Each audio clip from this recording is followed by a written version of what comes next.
귀한 교회에 이렇게 올 수 있게 돼서 얼마나 감사한지 모릅니다. 성가대 찬양을 들으니까 계속 찬양만 하고 싶고요. 정말 환한 웃는 얼굴이 여러분과 함께 환대해 주셔서 얼마나 감사한지 모릅니다. 목사님 성함이 제 귀에는 고상한 목사님으로 들려서 목사님이 지난 이틀 동안 이 캘리포니아의 전 지역에 대해서 소개해 주시면서 이곳이 그 첨단 산업에 어떻게 메카가 됐는지, 또 캘리포니아가 어떻게 이곳에 정착할 때까지의 역사들을 알려주고, 또 우리 남침례 교회, 우리 침례 교회 역사가 동부에서 시작된 역사들, 또 성경의 또 성지 순례에 대한 이야기들을 긴 시간 얼마나 재밌고 또 유익하게 전달해 주었는지 정말 제가 안식년에 하나님의 위로를 받고 있습니다. 좋은 목사님과 함께 이렇게 좋은 교회를 방문할 수 있도록 은혜를 주셔서 감사합니다. 감사합니다. 여러분들은 잘 모르시죠? 자기 교회가 얼마나 좋은지. 여러분들은 자기 교회 담임 목사가 얼마나 좋은지 잘 모르시죠? 가까이 있는 사람들은 잘 모르더라고요.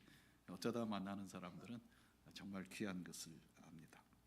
근데 목사님이 설교 제목을 물으셨어요. 설교 제목이 뭐예요? 긍휼입니다. 그랬어요. 설교 제목이 짧으네요. 그리고 그 다음 말이 제게 경고로 들렸습니다. 설교를 짧게 하십시오. 설교가 제목이 짧은 만큼 설교도 짧을 것이다.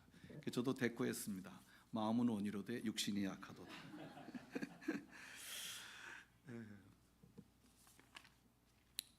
그 긍휼이 뭐냐? 긍휼이라는 말을 우리가 잘 쓰지 않습니다. 뭐 간단하게 말하면 긍휼은 사랑입니다. 또 은혜라고도 확대할 수 있고요. 그런데 우리가 한문을 쓰는 사람들, 특별히 우리 성경에는 긍휼이라는 말을 자주 쓰고 있습니다. 위에 사람이 또는 넉넉한 사람이 누군가에게 호의로 베푸는 은혜, 또 다른 사람들을 불쌍히 여기고 긍휼히 여기는 마음, confession 이런 말이 되겠죠. 아마 이 긍휼이라는 말을 성경에서 찾으면 마태복음 9장에 그 배경이 있습니다. 주님께서 정말 많은 사람들을 병자를 고치셨습니다. 당시에 의료시설도 별로 좋지 않을 때인데 안진뱅이가 일어나고 소경이 눈을 뜨고 또 문둥병자가 고침을 받고 또 세상에서 천대를 받던 사람들에게 하늘나라의 복음을 전해주시고 그야말로 슈퍼스타였을 것입니다. 많은 사람들이 주님에게 몰려들었어요. 주님이 그들을 보면서 가르치시고 돌보시고 그들에게 하늘나라의 복음을 전하시면서 바라보는 눈이 있습니다. 마태복음 9장 36절에 보면 무리가 자기에게 오는 것을 보시고 주님은 그들을 보고 민망히 여기셨다. 우리 개역개정에는 그들을 보고 불쌍히 여겼다 이렇게 되어 있습니다. 그러니까 타인을 보고 불쌍히 여기는 마음, 그것이 바로 긍휼인 거죠. 저들을 불쌍히 여겼다. 마치 어머니가 그 자식을 불쌍히 여기는 것과 같습니다. 출애굽기에 보면 그 자식을 강물에 떠내 보내야 되는 그 어미의 마음과 같습니다. 그 산파가 그 아이가 죽이도록 명령을 받았을 때 그 아이를 죽일 수 없었던 것들은 그 아이들을 보면서 불쌍히 여겼기 때문입니다. 불쌍히 여기는 마음, 그것이 곧 긍휼인 거죠. 지금은 뭐 세월이 많이 갔습니다만은 1999년에서 1910년에 대한민국을 휩쓴 드라마가 있습니다. 동의보감을 쓴 허준의 이야기입니다. 허준의 일대기를 한 그 허준의 드라마는 1년 동안 사람들의 시선을 TV에 끌어모았습니다. 근데 그 안에 허준이 만난 스승이 있습니다. 저 산청에 유이태라고 하는 스승이 있는데 사실은 이 사람은 가상적인 인물입니다. 이 극본을 썼던 최한규 씨가 울진 사람인데 이 최한규 씨가 의도적으로 이 전체적인 그 드라마를 만들면서 전하고자 했던 중요한 메시지가 거기에 담겨져 있습니다. 그 집에 가서 일하고 있는 이 허준이 그 집의 아들에게 얼마나 멸시를 받는지 모릅니다. 그 아들은 아버지를 따라서 아마 과거에 의사 고시를 보려고 했겠죠. 오늘 아버지의 친구였던 고승과 함께 한 자리에 모였을 때 시험을 보러 가기 전에 질문을 던집니다. 어떻게 하면 내가 이번 시험을 잘 볼 수 있겠습니까? 한 가지 가장 중요한, 뭔가 가장 핵심적인 것, 시험에 꼭 나올 만한 것, 잊어서는 안 되는 것, 그것을 요구한 것입니다. 근데 그 스승이 이렇게 얘기합니다. 너가 정말 의사가 되기 위해서 약을 다룬다든지 환자를 다룬다든지 질병을 다룬다든지 하는 많은 정보와 지식과 기술도 중요하지만 의사에게 있어서 가장 중요한 것이 한 가지가 있다. 그것이 뭐냐면 긍휼이다. 긍휼. 환자를 불쌍히 여기는 마음. 그러니까 이 아들이 얘기합니다. 그거 말고요, 이번 시험에, 과거의 시험에 합격하기 위한 중요한 얘기를 내게 해주십시오. 그는 의사가 되려고 했고 훗날 그가 의사가 되었지만 아버지의 대를 잇는 명의는 되지 못했습니다. 그 허준이 그야말로 의사로서 한 의사로서 많은 그 지식과 정보를 다뤘지만 가장 중요한 부분, 환자를 대하는 마음, 긍휼의 마음을 갖고 있기 때문에 그 드라마 전체에 오늘 우리가 살아가는 삶에 있어서 긍휼, 타인을 긍휼히 여기는 것이 얼마나 중요한 일인가를 가르치고 있는 것입니다. 오늘 주님께서 제자들을 파송하십니다. 당신을 대신할 많은 제자들을 사도행전 마태복음 9장 이후에 10장에 12제자를 뽑으시고 그들을 둘씩 세상에 보내시고 그들에게 권능을 주셔서 당신이 하던 일들을 그 제자들에게 맡기셨습니다. 그런데 그 바로 전에 그 제자들에게 추수할 것은 많아. 그런데 일꾼이 없지. 기도해야 돼. 그래서 정말 우리가 추수할 때 일꾼이 필요하다고 말씀하시면서 일꾼을 뽑아서 보내실 때 오늘 이 말씀을 그 사이에 넣으셨습니다. 무엇입니까? 오늘 하나님의 일을 하는 사람에게 있어서 가장 중요한 일은 긍휼의 마음을 갖는 것이다. 오늘 본문의 이야기도 바로 그 긍휼에 관한 이야기입니다. 사실은 본문의 이야기는 읽기는 20장 1절부터 16절을 읽었지만 앞절의 사건과 밀접하게 연관이 되어 있습니다. 앞절에 한 젊은이가 와서 선생님, 내가 어떻게 하여야 영생을 얻을 수 있겠습니까? 라는 질문으로 시작된 그 본문의 마지막은 이렇게 되어 있습니다. 먼저 된 자가 나중될 거다. 경고이죠. 그리고 오늘 이 비유의 본문의 마지막 16절에는 나중된 사람이 먼저 될 거다. 그런 일이 있을 거다. 예상하지 못한 일이 벌어질 거다. 먼저 된 것과 나중된 것이 순서만 바뀌었을 뿐이지 이 이야기는 사실은 같은 맥락에 있다고 하는 것을 우리에게 가르쳐주고 있는 거죠. 그러니까 뒤에 있는 오늘 이 비유를 우리가 이해하려면 앞절의 배경을 좀 더 우리가 깊게 생각해 볼 필요가 있습니다. 공간복음서의 세 가지 복음서에 공히 이 사건은 기록되어 있습니다. 한 젊은이가 주님에게 와서 영생을 어떻게 얻을 수 있겠는가라는 질문이 세 개 있습니다. 마가복음 10장에 누가복음 18장에 기록되어 있습니다. 그런데 약간의 뉘앙스가 있어요. 본문은 같은 얘기예요. 공간복음이 뭔지 아시죠? 예수님의 생애를 소개하고 그의 복음을 소개할 때 동일한 관점에서 소개하고 있는 복음서. 그래서 공간복음입니다. 동일한 관점이 아닌 예수님을 소개하는 방식은 제4복음서 요한복음입니다. 오늘 이 세 개의 사건을 똑같이 다루고 있음에도 불구하고 미묘한 차이를 오늘 우리가 보면서 이 비유가 우리에게 전달하려고 하는 중요한 어떤 메시지를 우리가 함께 묵상해 보려고 하는 것입니다. 이 젊은이가 와서 주님께 묻습니다. 선생님, 선한 선생님, 제가 어떻게 하면 무슨 일을 해야 영생을 얻을 수 있겠습니까? 보통 질문을 받으면 그 질문에 대해 대답해야 되는데 주님께서 그 질문을 받으시고 전혀 다른 동문서답과 같은 대답을 하셨습니다. 선한 분은 한 분이신데, 선한 분은 하나님이시야. 그런데 왜 나한테 그걸 물어? 주님께서 오늘 이 이야기를 그 다음 얘기를 하기 전에 중요한 말씀입니다. 선한 분은 한 분이시다. 하나님이시다. 그러니까 오늘 이 비유의 전체적인 맥락에서 우리가 초점을 두고 바라봐야 될 한 가지 사건은 뭐냐면 하나님 그분은 누구신가 라는 것입니다. 하나님 그분은 우리에게 어떤 마음을 갖기를 원하시는가, 복음은 오늘 우리에게 어떤 모습으로 다가오는가, 그것은 바로 선하신 분, 그 하나님에게 있습니다. 좋으신 하나님, 좋으신 하나님, 선하신 하나님. 그리고 이야기가 시작되죠.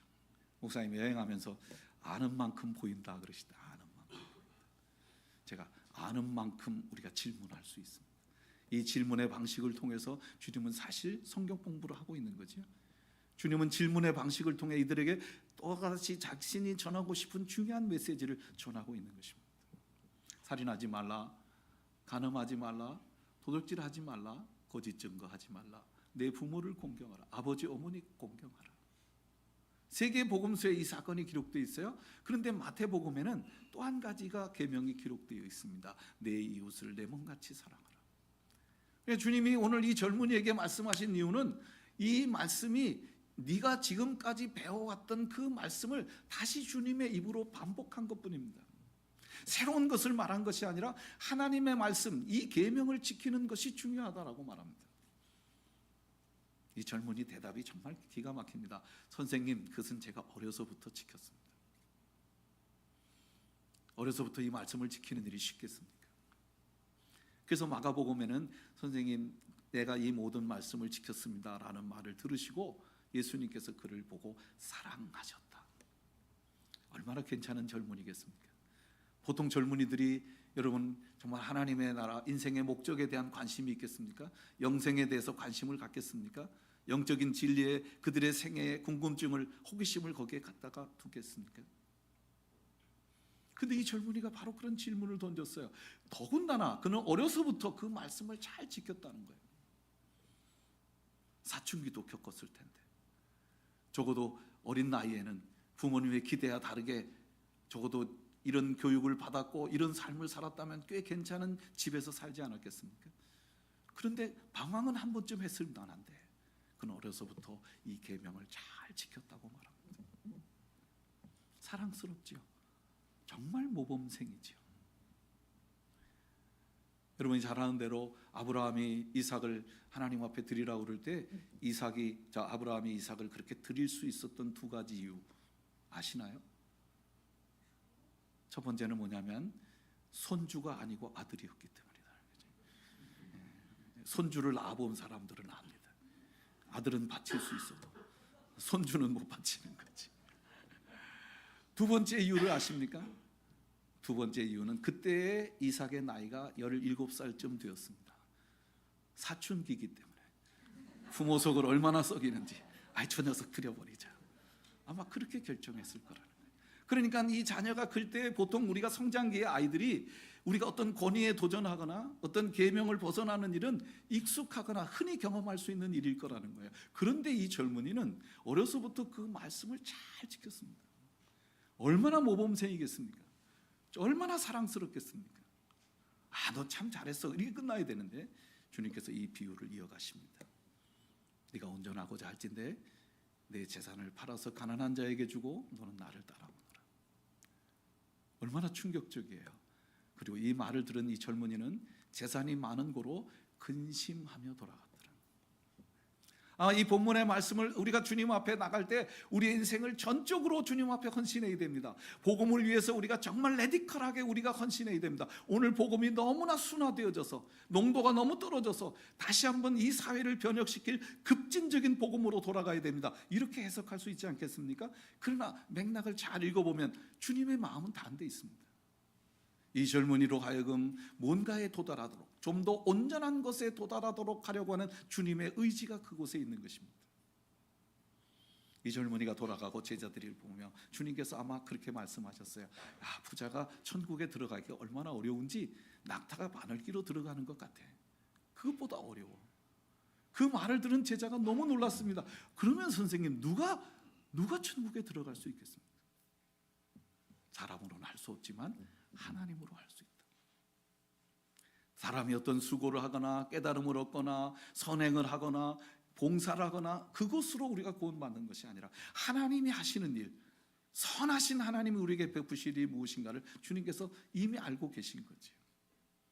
언제나처럼 그 당시에 베드로는 제일 먼저 질문을 던지거나 충격적인 행동을 합니다. 자신감이 넘쳤습니다. 베드로가 말하는 거예요. 선생님, 우리는 다 버리고 선생님 따랐습니다. 부모도 버렸습니다. 형제도, 결혼했는지 모르지만 내가 처자식도 다 버리고 주님을 따랐습니다. 그는 배를 버렸지만 어떤 사람은 전토, 자기의 생업의 기반도 버렸을 것입니다. 우리는 모든 것을 버리고 주님을 따랐습니다. 그러면 우리는 무엇을 얻겠습니까? 예수님 그 말씀을 들으시고 베드로를 칭찬하셨습니다. 그래, 참 잘했어. 너의 수고를 주님이 잊지 않으실 거야. 반드시 그 수고에 대해서 100배는 갚아주실 거지. 반드시 너희가 하나님 나라가 임할 때 너희들이 다른 사람을 다스릴 수 있는 정말 권세 있는 자리에 너희를 세우실 거야. 그 수고를 주님께서 무시하지 않으셨습니다. 여러분 아시죠? 냉수 한 그릇도 결단코 상을 잃지 않는다는 겁니다. 결단코 상을 잃지 않는다는 겁니다.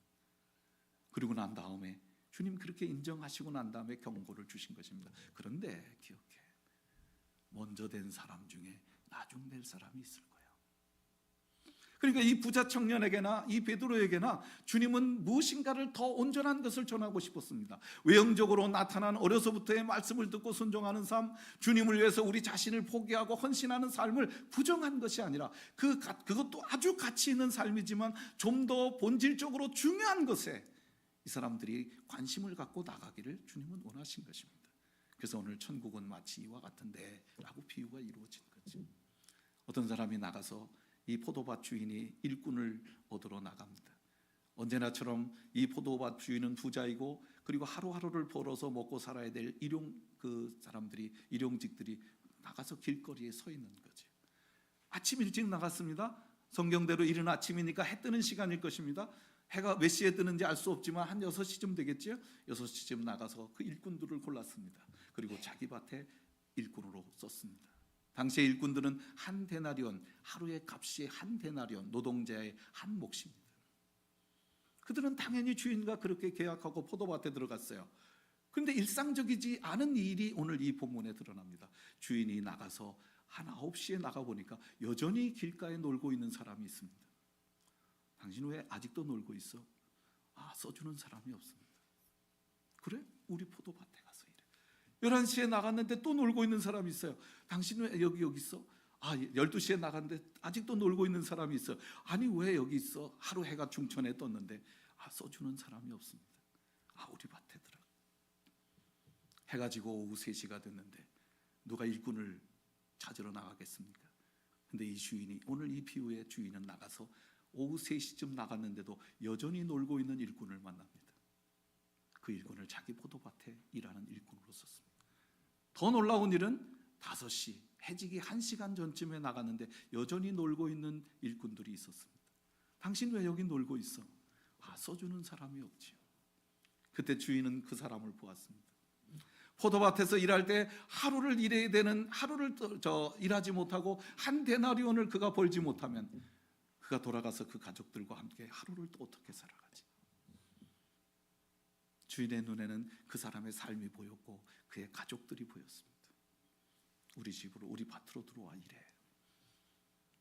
아마 속으로 이렇게 생각했을 거예요. 내가 하루를 다 망쳤지만 1시간만 일해도 혹시 주인이 밭에서 일은 부스럭이라도 우리에게 줄지 몰라. 아주 적은 돈이라도 준다면 그래도 아무것도 갖지 못하고 집에 돌아가는 것보다 기다리는 자식들을 위해서 조금이라도 뭔가를 저녁거리를 준비하며 갈 수 있지 않겠지?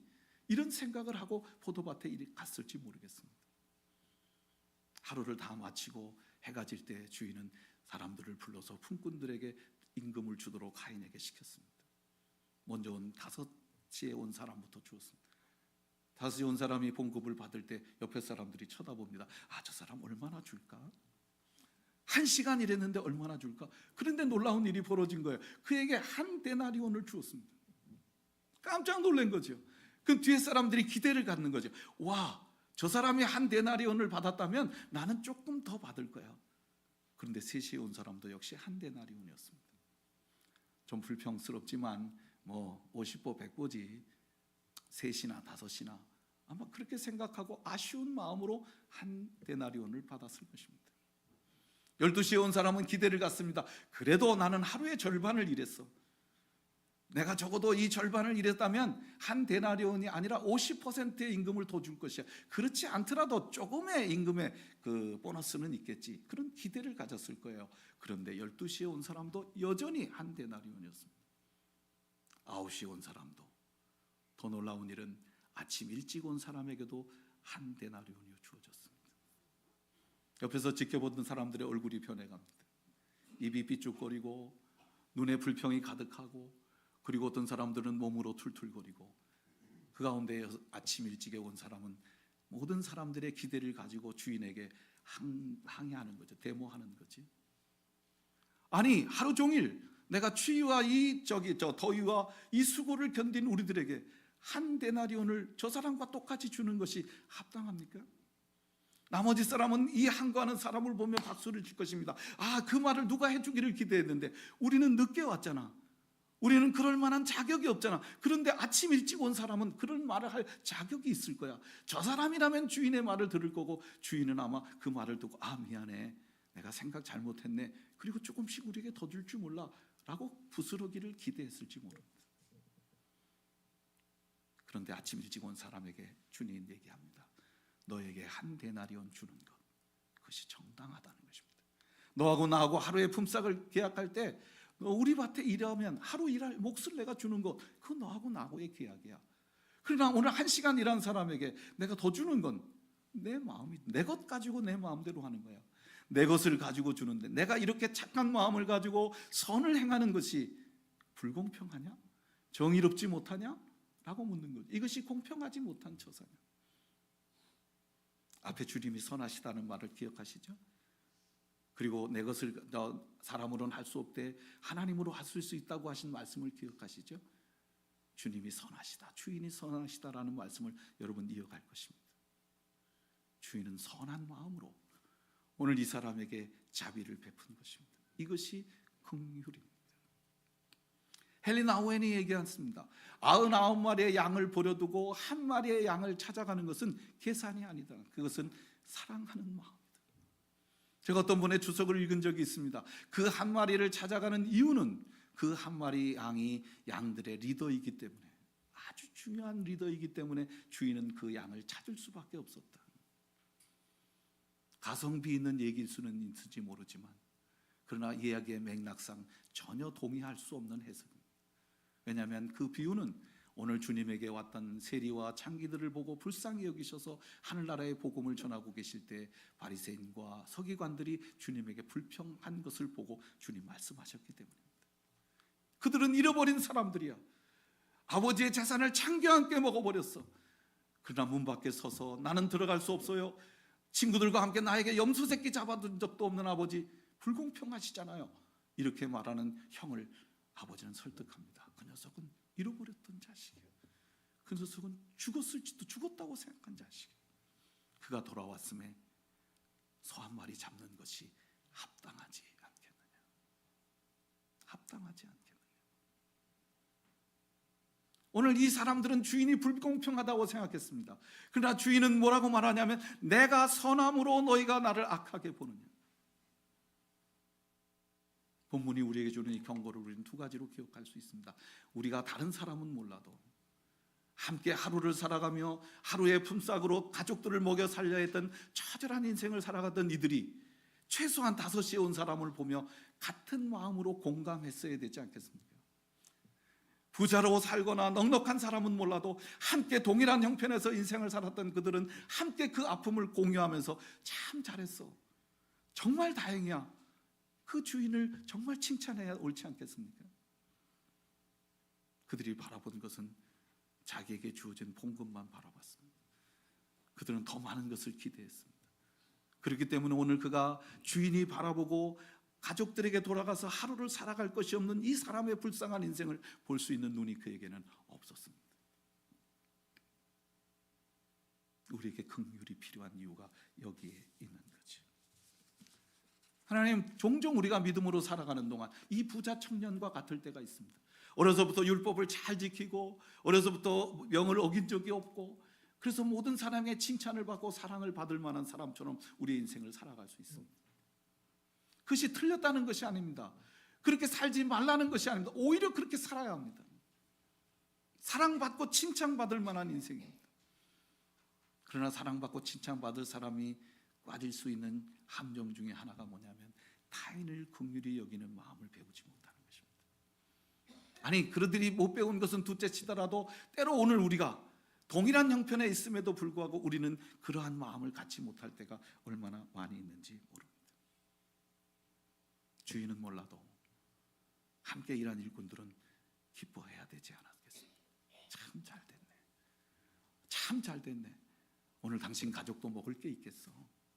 다행히 오늘 우리는 쓰이는 사람이 있어서 우리 가족은 먹을 게 있었지만 자네는 없었잖아. 그런데 오늘 그 주인의 선함 때문에 오늘 저녁에 당신도 먹을 거리가 생겼으니 얼마나 감사해.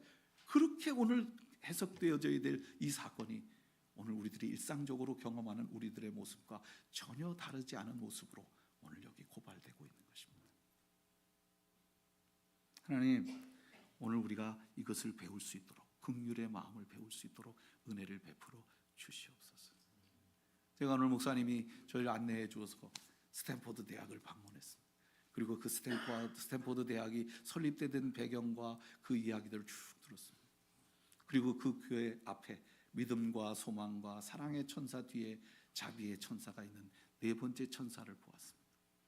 이 학교 밑바닥에 딸려있는 정신이 무엇인가를 목사님 자랑스럽게 얘기해주고, 그리고 교회를 자랑했습니다. 여러분, 오늘 우리가 살아가는 동안 우리에게 이 마음이 필요한 거 아시죠? 이 마음을 우리가 다 동의하지만, 우리가 이 사실에 대해서 다 인정하지만 실제 우리 삶 속에 그렇게 살아가기가 쉽던가요? 어쩌면 우리는 다른 품꾼들과 동일한 모습으로 그것이 정당하지 않다고 항의할 때는 없나요?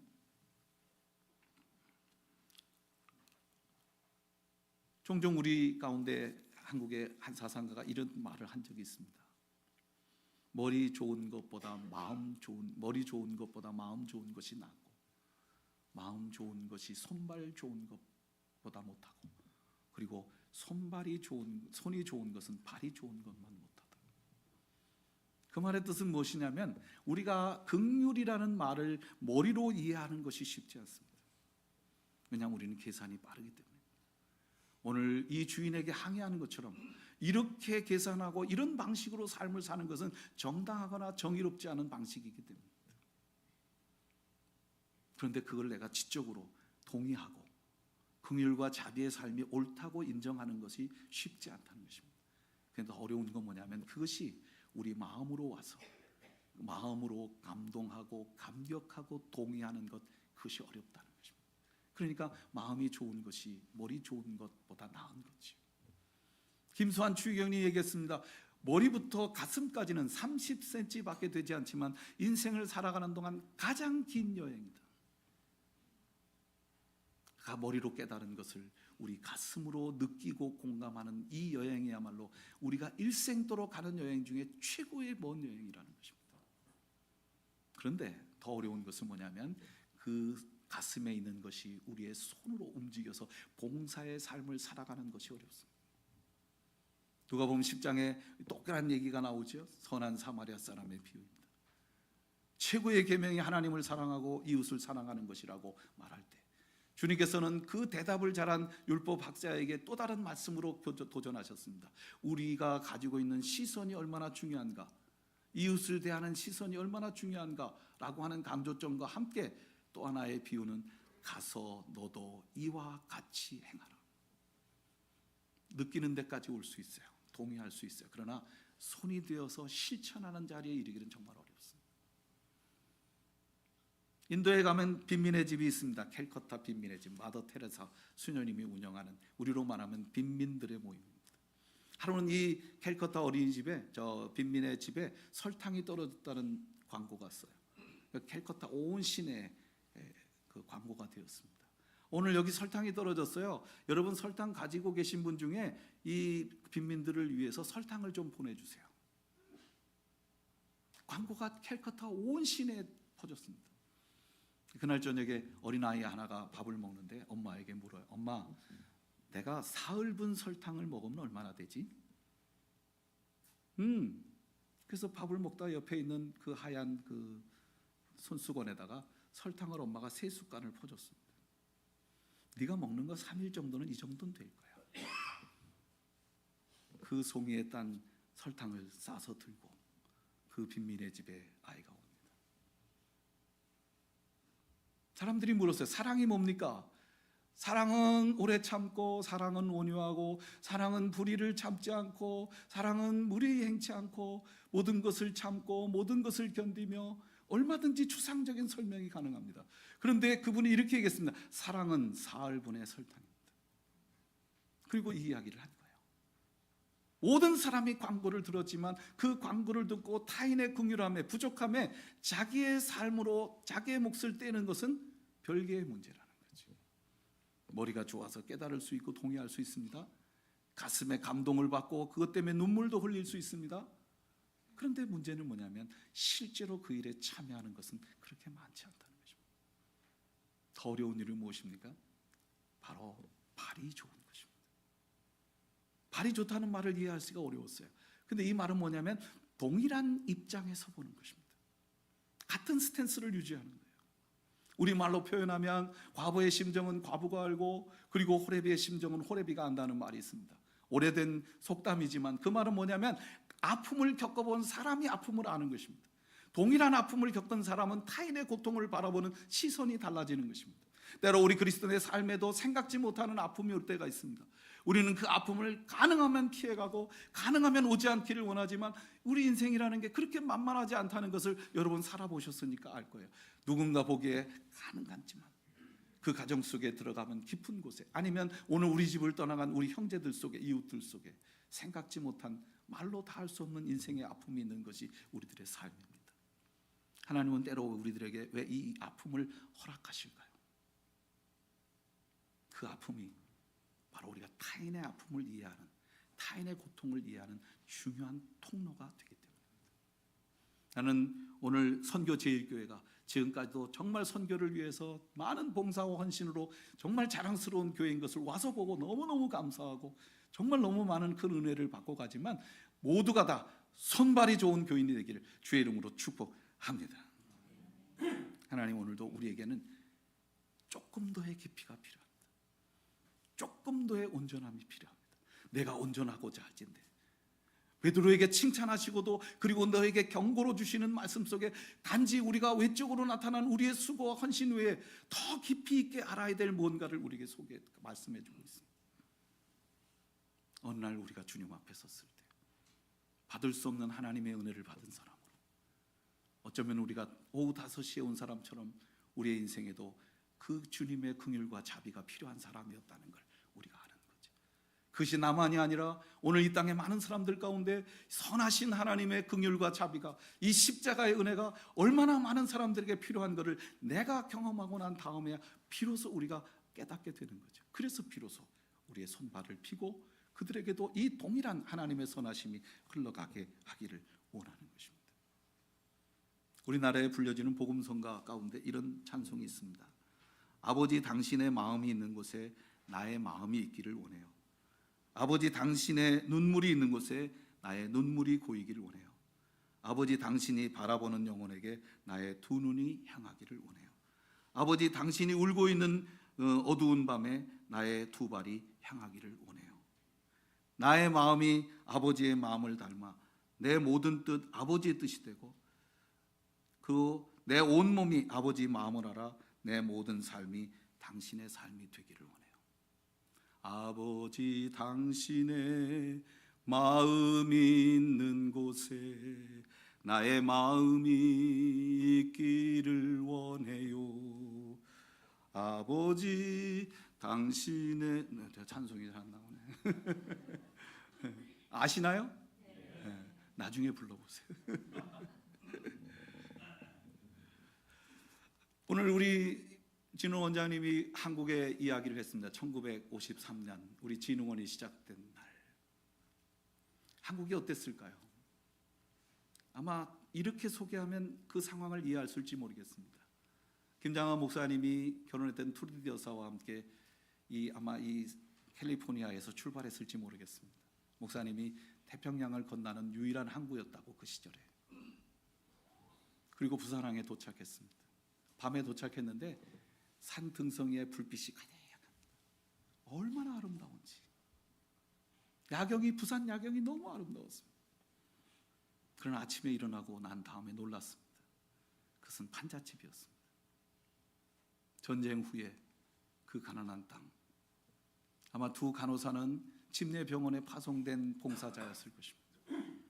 아마 우리 남침례 소속에 있는 간호사 아니었겠습니까? 그는 환자들을 돌보고 일하는 것도 피곤한 일이었을지 몰라요. 그것조차도 값진 일이었을 것입니다.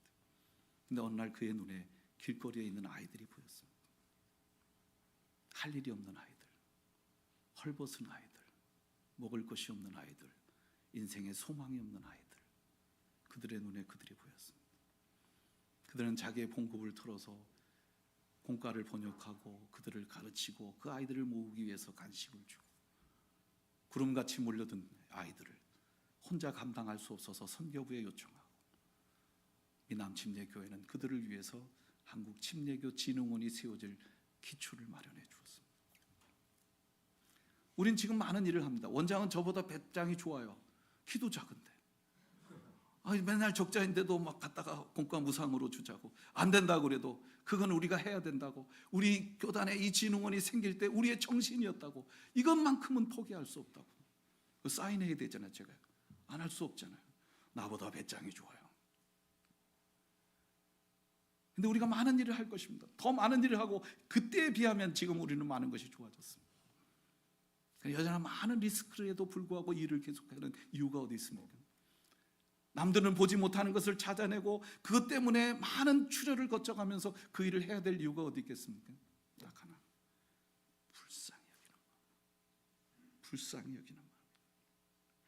하나님, 오늘 우리가 이 복음을 이해할 때 내가 하나님으로부터 불쌍히 여김을 받았기 때문에, 내가 예수 그리스도의 피값으로 인해서 값없이 주의 은혜를 받아 나도 주님의 은혜를 입은, 긍휼과 자비를 입은 사람이 되었기에 이 땅을 살아가면서 내 인생의 길목에서 만나는 삶의 자리자리마다 주께서 내 눈을 뜨게 하셔서 그 긍휼함을 보게 해주실 때 외면하고 돌아가는 인생이 아니라 그 자리에서 그 위험에도 불구하고 길거리 나가 그 상처를 싸매고 그에게 포도주를 붓고 그를 나귀에 태우고 그를 여관에 데리고 가서 그를 환대하고 그의 온전한 치유를 위해서 헌신했던 사마리아 사람처럼 지금까지 잘해온 이 선교 제1교회,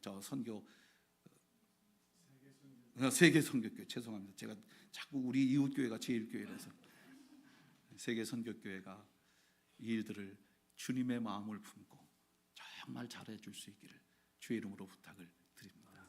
기도하겠습니다. 하나님 아버지, 은혜 감사합니다.